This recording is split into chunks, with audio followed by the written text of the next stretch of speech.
So as a venture capitalist, I spend a lot of time thinking about the future.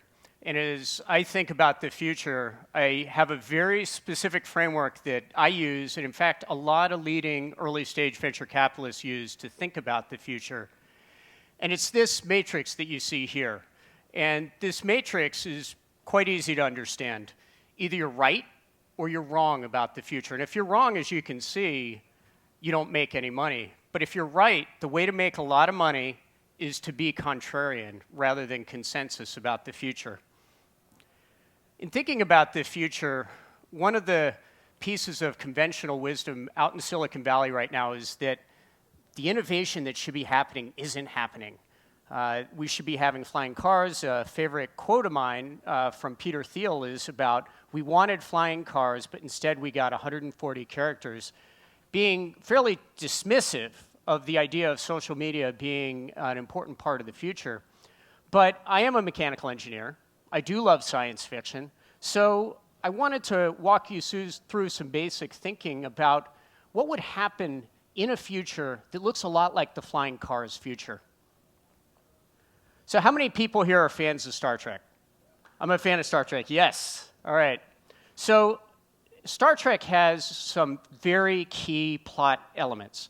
There's the impulse drive, warp drive, you have teleportation, and then of course you have robotics as a critical component of it. So let's take a look at each of these items and see how applicable they are. So first, starting with the spacecraft, you have the impulse drive. The impulse drive has this red drive. It's at the back of the saucer section, and this is a slower than light drive.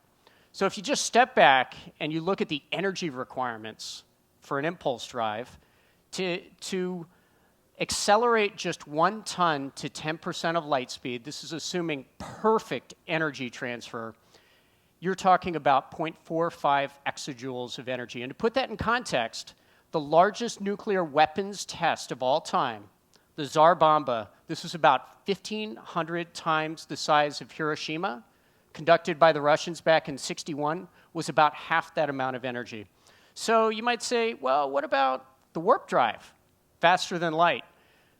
A researcher at the Johnson Space Center, NASA's Johnson Space Center, Sonny White, estimated that for a small warp bubble, you'd be talking about 65 exajoules. So this is about 10 times as much energy to create a very small warp bubble. Now, to put that in context, that's a very large fraction of the amount of energy used in the United States every year. You look at the number in 2013, 103 exajoules. So then you might say, well, what about teleportation? The human body has about 10 to the 27th atoms.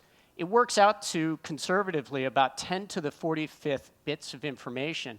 So what that means is that you would have to have a hard drive that's at about 1 billion trillion terabytes of storage. Now, that's if you could build it. Think how large that kind of hard drive would have to be. Okay, well, let's take a look at the last one, robotics. Now, robotics is the one area where Star Trek is actually delivering. And people in this room may have heard that recently a computer passed the Turing test for the first time. There were a series of researchers at the University of Reading in Great Britain that basically showed that for the first time a computer was able to fool more than 1/3 of a panel of interrogators, that this computer nicknamed Eugene was actually a 13-year-old boy. So let's take a look at the scorecard. Impulse drive, not going to happen anytime soon. Warp drive, not going to happen anytime soon. Teleportation, the same, but robotics is about to happen. So let's contrast this with Dungeons and Dragons. How many people are familiar with Dungeons and Dragons? Okay.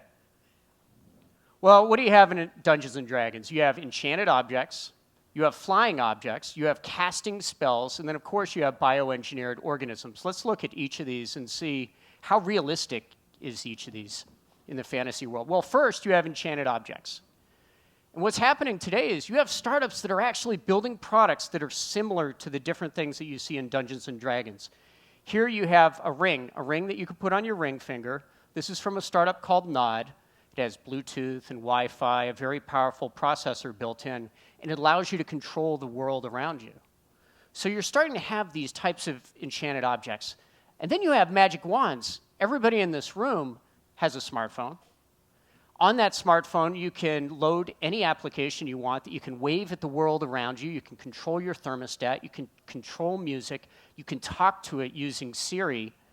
You can use the Uber app or a Flywheel app to summon a car, to summon a taxi cab. You could use Grubhub to have food brought to you. All these things are possible today.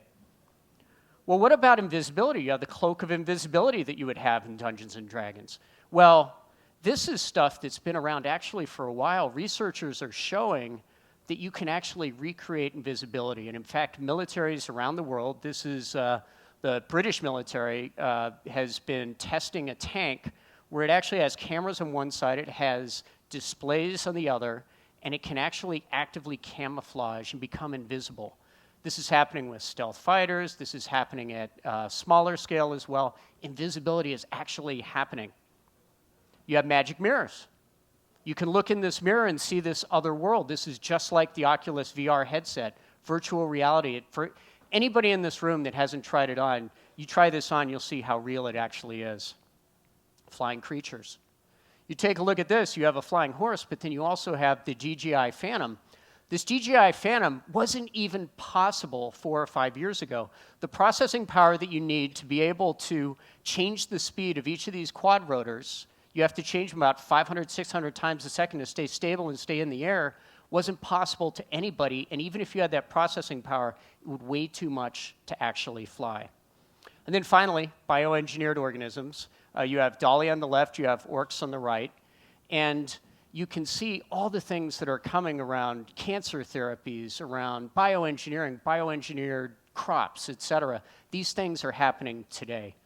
So these things that seem like magic are actually happening today. And this is probably my favorite quote of all time. Any sufficiently advanced technology is indistinguishable from magic. But this is my second favorite comment. Magic, like everything else, has rules. And for those of you that are familiar with Dungeons & Dragons, there are rules. The rules that apply are effectively energy. Energy governs your ability to build any of these things. If you look at these wireless devices, these enchanted objects that we've been talking about, in every one of those, even though they have a really powerful processor and they have really large amounts of memory, their energy budget, their power budget is dominated by wireless transmission. So if we just take a conservative number, we say 100 milliwatts power draw, that runs for a year.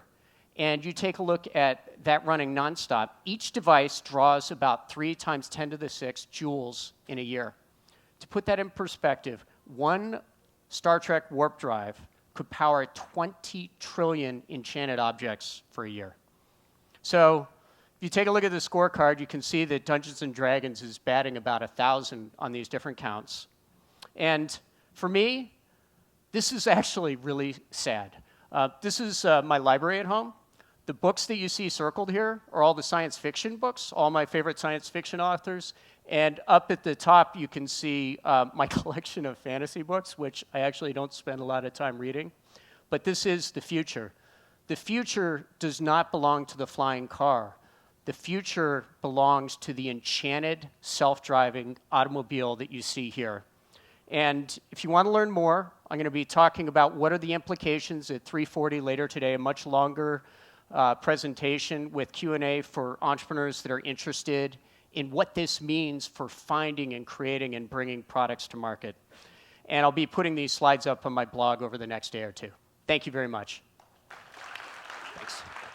All right, thanks. Thanks, Rob.